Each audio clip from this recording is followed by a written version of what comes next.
আসসালামু আলাইকুম। আশা করি সকলে ভালো আছেন। আমাদের মনে সবসময় একটা প্রশ্ন জাগে যে ফেরেশতা কয়জন, ঠিক না? যে ফেরেশতা কয়জন বা তাদের সংখ্যা কত? এই বিষয়ে আপনাদেরকে আমি কথা বলতে আসছি।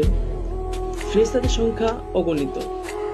ফেরেশতাদের সংখ্যা অগণিত, সেটা শুধু আল্লাহ তাআলাই জানেন যে ফেরেশতাদের সংখ্যা কত।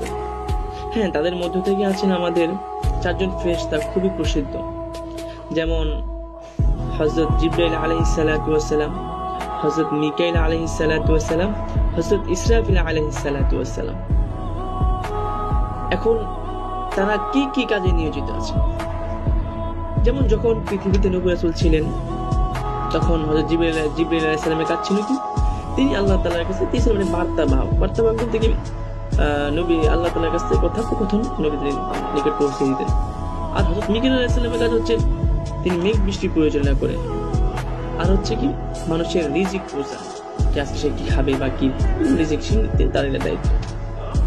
আর হযরত ইসরাফিল আলাইহিস সালাতু ওয়াস সালামের কাছ থেকে আমরা সবাই অবগত আছি, তিনি সিংহে হাতে দাঁড়িয়ে আছেন।